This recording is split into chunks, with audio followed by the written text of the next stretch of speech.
عالیہ نشا کی حالت کو دیکھ کر اور سن کر بہت ہی ہمت کا مظاہرہ کرتا ہے۔ وہ یہ سب اپنی والدہ سے چھپانا چاہتا ہے کیونکہ اس کی والدہ ہارٹ پیشنٹ ہے۔ وہ کسی طور پر بھی نشا کی یوں اچانک ڈیتھ کو برداشت نہیں کر پائیں گی، لیکن ایسی باتیں کہاں چھپتی ہیں۔ جیسے ہی نشا کی آخری رسومات ادا کی جائیں گی تو اس کی والدہ اس کو دیکھتے ہی چلانے لگیں گی اور یہیں پر انہیں ہارٹ اٹیک آ جائے گا اور وہ بھی نشا کے ساتھ ہی اس دنیا سے رخصت ہو جائیں گی۔ یوں عالیہ دو جنازوں کو دفنائے گا، اس کے گھر سے دو لاشیں اٹھیں گی۔ اس کے لیے یہ برداشت کرنا بہت مشکل ہے۔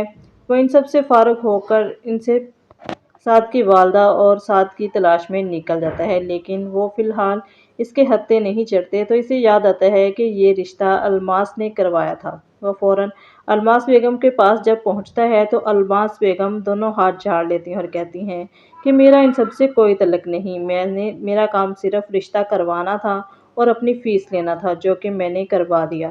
اب آگے جو کچھ ہوا اس کے بارے میں مجھے کچھ معلوم نہیں۔ اب چونکہ نشا پر بظاہری کوئی حملہ نہیں کیا گیا یا کوئی زہریلی اشیاء نہیں دی گئی، اس کی وجہ سے عالیان ان پر کیس بھی نہیں کروا سکتا، لیکن عالیان کسی نہ کسی طرح سے ہر طرح سے ان سے بدلہ لینا چاہتا ہے اور وہ بدلہ لے کے رہے گا۔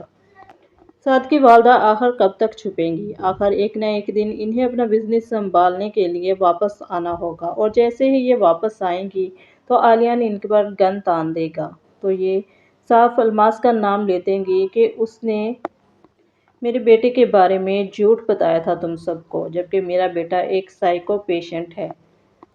میں چاہتی تھی کہ اس کا گھر آباد ہو جائے، اس کی شادی ہو جائے تو شاید یہ سدھر جائے۔